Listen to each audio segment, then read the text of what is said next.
Welcome to the Daily Jerry Anderson podcast, which begins today with the presenter having to deal with a hostile staff and faulty machinery, just like every other day. Thank you, Mr. Coyle, for sitting in the hot seat yesterday. You were your usual horrible self this morning when I came in. Wouldn't tell me anything about what was going on. You never asked me. I did. You did not. I got nothing but a torrent of abuse.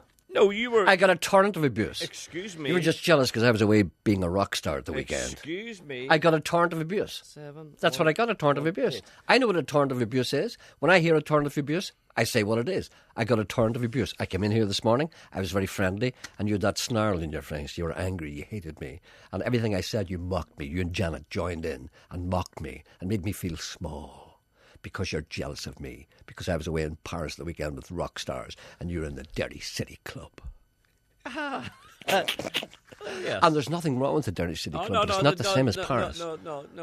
Ask him where I was in. Ask me where I was the weekend. Show a little curiosity. Go on, tell me. No, because when I me. came into the office this morning, you Yes. were sitting and you were saying naughty words to your computer. That's because they wiped everything. I was away for 4 days and they wiped everything off my computer. And you were very, very angry. And you called one of the girls over to try and help you. Then you had to go in and get an IT man, and he was helping you. And there were 3 people surrounding you one time, and you were sitting there, and you were an angry little man. I was away for 4 days. I had 300 emails and I couldn't read any of them. Yes, and then you left the room.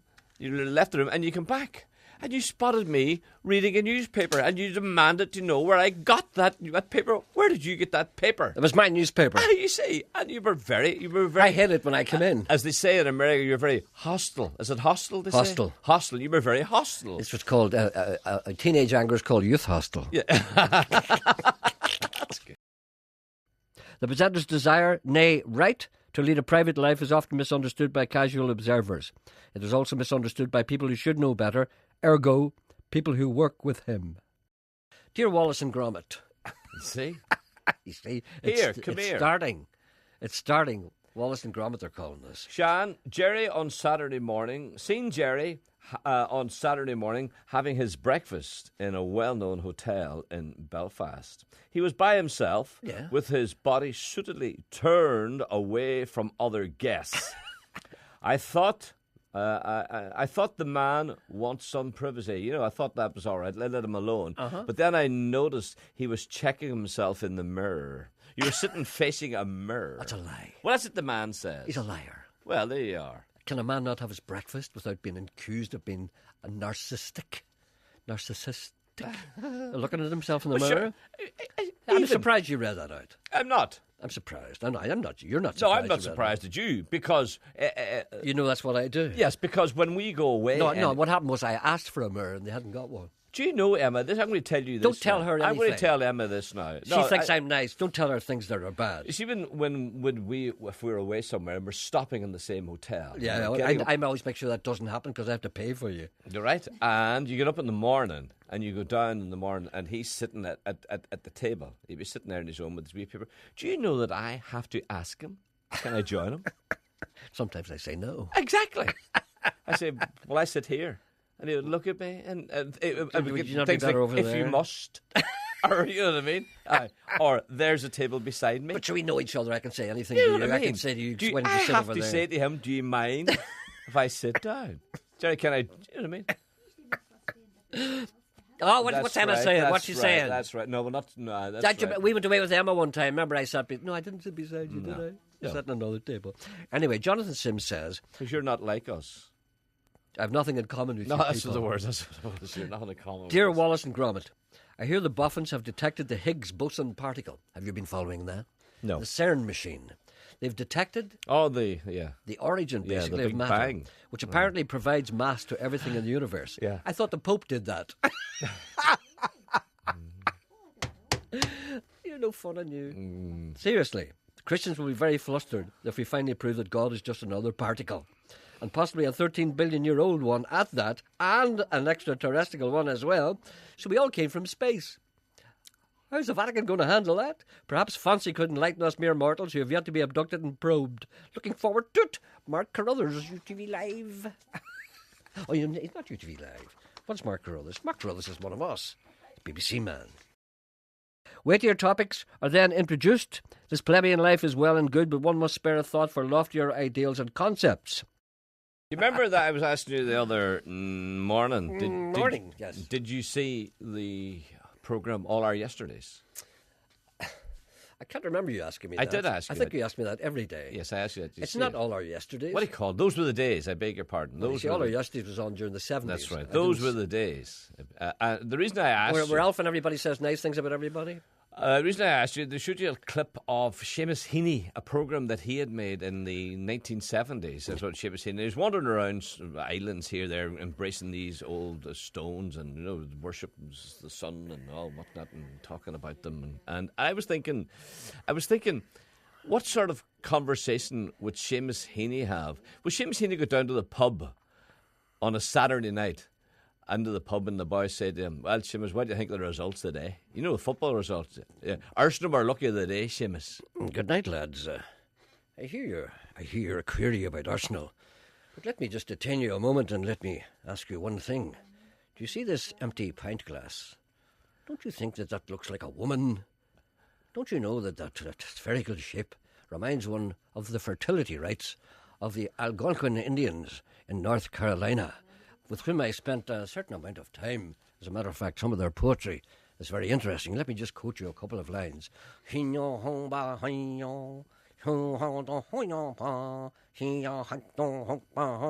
Translated, that means keep her lit until I get out. But do you not think, Seamus, that when Arsenal come out in the second half, when Wenger, he made two substitutions, he changed the shape of Arsenal. Well, it changed the entire shape. I suppose that could be postulated all right. As a matter of fact, I was looking at the left back myself, and I thought he was dressing to the right, which I think is wrong for a left back. I think a right back should dress to the right, and a left back should dress to the left. At the reasons they balance the entire balance of the team. Well, the goalkeeper I thought was faulty, because as a matter of fact, I sensed that he wasn't playing for the jersey. And as a matter of fact, when 2 or 3 shots ended up in the old onion bag, I felt as if perhaps the goalkeeper was not doing his job. But as a matter of fact, I was considering this in one of my latest poems. It's called The Goalie's Jersey. Let me just quote you a line from it. The goalie stands on the line. Everything seems fine. His jersey is up in smoke. I can't go on. I've hit the wall. Couldn't think of another line. Coilis Interruptus once experienced something so traumatic that he is marked by it to this day. The mark of Cain, the lightning-streaked skull of Captain Ahab. What could have caused this? Did you ever lose anything? Yes. What'd you lose? I remember once losing my week's wages. Really? Yeah. I remember it, and I worked in a printing works, and Friday afternoon, and we were just married at the time, and went to the pub around 5:30 for a pint on the way home. It's very early to be having a pint. It was on the way home. It was on the way home with the boys, one pint away home, and I put my wages in my back pocket, and sat down at the bar with me and a couple of other guys, and there were 2 guys sitting behind us, and they just ordered pints, and they got up and left almost immediately. We sat down and left their pints, and we just I thought nothing of it, because the barman came out and said, "Take these guys away." We said, "We don't know." And then and then when I went to put my hand in my back pocket, obviously when I sat down in my back pocket, my wage packet fell out, and the boys saw it, lifted it, and walked out. Let's get out of here. And that particular week, and I had to go home then and say to my wee wife, "Say, I have no wages this week." Was she smaller then than she is now? Yeah. And do you know what? What happened then? The following morning, Saturday morning, I got a tax rebate, and it was more or less the same amount of money that I had lost. But we didn't get any good out of the tax rebate, do you understand? Do you know what that tells me? No, what? God's looking after you. It was all right, wasn't it? It was, we were fortunate enough. Fortunate, yeah. But the 2 lads, and I know who they are to this day. Why don't you tell me their names? No, I don't know if they took it or not. Just one of those coincidental that they walked out. You know they took it. I know they took it. I know I do. I know. Wasn't that a hateful thing to do? It was just about 2 weeks before Christmas as well. When is a jail not a jail? Sounds like a question, for Judge Judy. As you know, I watch a lot of Judge Judy, and Judge Judy, it's all about people suing one another, and they're claiming for this and claiming for that. Why do you watch that? Because I love it. I'm addicted. It's the only thing that's on television worth watching. Judge Judy? Yeah. Because it's real. I worry about you. It's not real. It is real. It's not real. It's people performing for the cameras. No, it's not. What do you think Judge Judy does? She's an actress, but she's great. Right. She's great. Go ahead. I rest my case. No, well, but she's great. No. Go ahead. Anyway, they'd be saying, I want compensated for this. And I was arrested and I spent 2 nights in jail, or I spent 3 nights in jail.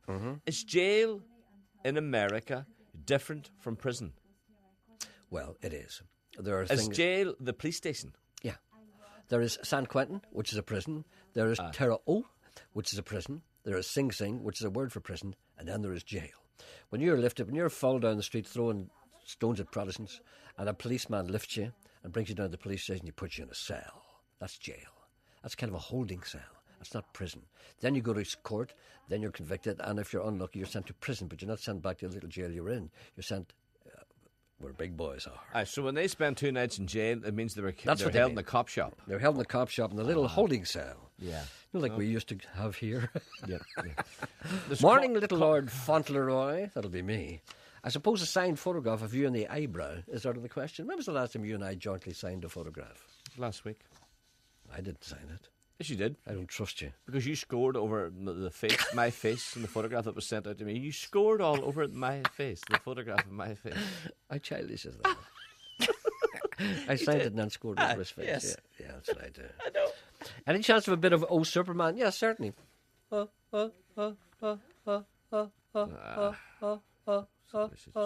you. Hi, Jerry. Have you ever heard of a Scottish band called Skerryvore? All I have to say to that is...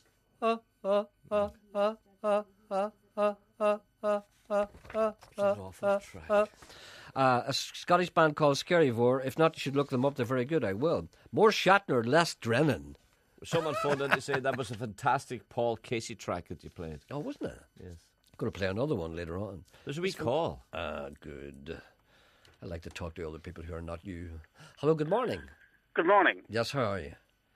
Very well. Good. I was just you were doing something earlier about breakfasts, and my daughter used to work as a waitress in a large hotel at the gasworks site, and you used to come in there regularly. Did I?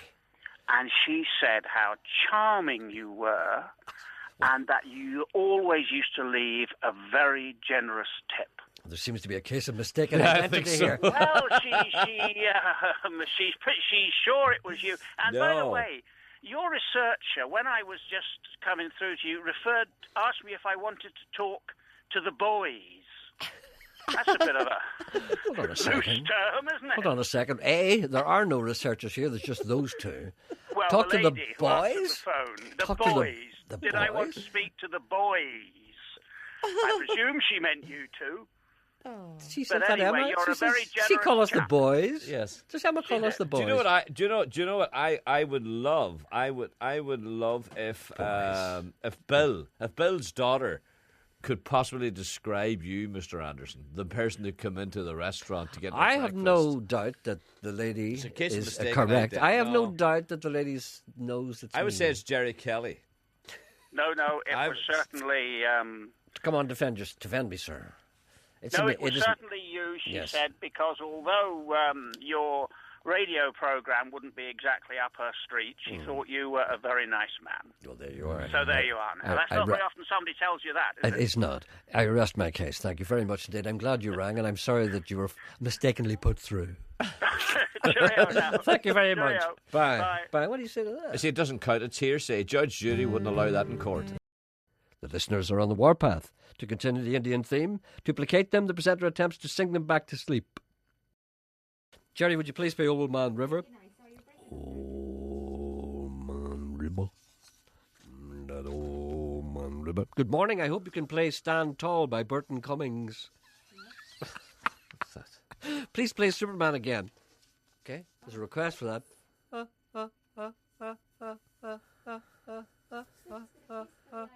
You're supposed to come in and say, "Oh, No, I hate it. go on. No, Well, I you do hate that. it. You do that. No. Go on, get Emma to do it. Go on ahead. No, I can't get the right. Keep doing it. I'm out of breath. No, you have to breathe when But I you're doing want to take a big lump.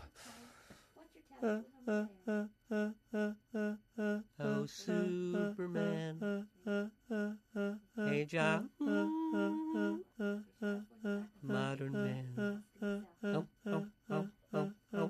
You say we should have recorded that. Good, that was good. We've got a future doing that. A gentleman wants you to impersonate Eamon Malley. Eamon Malley.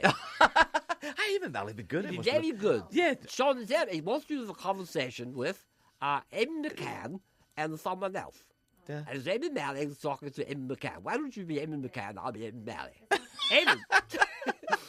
No, I need something to talk. What can we talk about? Eamon, By the way, can I just tell you this now before you go? You're mentioning Limavady Football Club there. Yes. You have been made an honorary member of the Derry City Football Club. Have I? Yes. Yesterday, I was speaking to the manager last night, and he said to me, we heard Jerry talk about Derry City Social Club on the radio, and we felt it's only but right to make him an honorary member and thank him for the publicity that he gave the club. Well, I think that's an honour. Yes, Thank you're you, an because- honorary member. Oh, that's great. I mean, I can go up there and have a drink. Any time at all. Really? Yes. That's really nice. Tell him yeah. thank you very much, because Derry City Football Club is very close to me. Yes. Because I don't know, I've kind of fallen away a bit, because I don't know why. It's because it's cold now. Yeah. But when I was a And child, they're not playing. The season's over. That's right. That's one of the reasons I'm not going to matches, because there are none. No, because I've been going to see Derry City since I was no height. My father used to bring me. Remember, he used to hold me up to see Jackie Fullerton playing. Yes, I know. And also, I always loved that. I know. And also, you always talk about something we were talking about this morning, which will bring the subject up again. What was American apples? American apples! Yeah, see, when my father used to bring me, and then when he stopped bringing me, you get to be about 12 or 13, they stop bringing you. Yeah. Because you don't want to go. And then I used to go myself, but I used to climb over the fence. Where you did not. I did. That's a lie. That's a lie. Dinnery Street. That's a lie. Climb over the fence. You at did Dinnery Street. not. I did for a long time, and I'm not proud of it, but I did climb over the fence. I mitched in. But that was okay. Then I began to pay later when I realised that, it was a wrong thing to do. Promises of Maley and McCann linger in the air, but first, the question of what the remains of an apple is called occupies most of the staff. Do you remember you used to get a bite of an apple? And the people will hold their hand around the apple and put it up your mouth with their two hands. You wouldn't take a big bite. And sometimes you'd bite their finger just for badness. Right. Yeah. And whenever at the Derry City match, there used to be a man around selling apples, and he used to go, American apples! American apples! American apples! And I used to think that he got them from America. But he didn't. It was just a gimmick. Anyway, so, I was talking to Bernadette Bezel the other day. He was saying that during the troubles, that you were an instigator of many of the immense happenings in the wrong side. Would you look back on those days with some apprehension or indeed pride? Well, I can safely say that I never. Can you say you've done your bit? I did. I was there. I must admit I was there, but I never threw a stone or took part in petrol bombing or anything like that. I would have been an observer. Would it be correct to say that you approached it from an academic or an intellectual level rather than a street fighting level? Well, whatever that was, I'm sure if I knew the question that you asked me, Eamon, I could possibly give you an answer. What I said was that you approached it from an academic or an intellectual level. Well, yes, whatever that was. What did Eamon, I just say? I haven't a clue, Eamon, not a clue. Do I know what you're talking about? Seamus Heaney writes to me. He says, I must apologise and indeed express my deep and profound regret for possibly including an erroneous split infinitive in my award-winning poem, What I Just Wrote, about my old grandfather, the lonely goalkeeper. I'll be reading this in a moment. Keeper ignited, and may I say illuminated, until a convenient and suitably collective escape strategy is employed on our behalf. In other words, keeper lit till I get out. The Goalkeeper, by Seamus Heaney. My grandfather was a goalkeeper. Alone and shivering, he would guard his posts, waiting, and often anticipating that the dangerous cross that might spring him to strenuous and, as a matter of fact, urgent activity. only to see that elusive leather-bound orb sail harmlessly over the bar. Back to his lonely vigil he would slowly tread, and there he would light a fag. As he cast his envious gaze upon the distant melee in the other penalty area. One day I brought him a glass of milk, and he told me to bugger off. Seamus Heaney. Is there somebody there? Pardon? I'm here. No. I was here. That was me reading the poem. No, is there a man? I don't know. Ask Emma. Yes. Hello? No, there's nobody there. There is. Say hello, Sean. Hello, Sean. Hello. No, I don't mean you. Where is he? Hello. Hello. Was that you? Is there somebody else there? Is there a man there, Emma? Yes, Emma said he's on one. Well, why doesn't he speak? Hello, good morning. No, he's not there. He is. He's not. He won't speak. Did you do anything? I did nothing. What's his name? Sean? Hello, Sean. He's not there. Emma's checking him out. All right, I'll play a record then. That's the way it works. He went. And of course he went. Thank you for listening.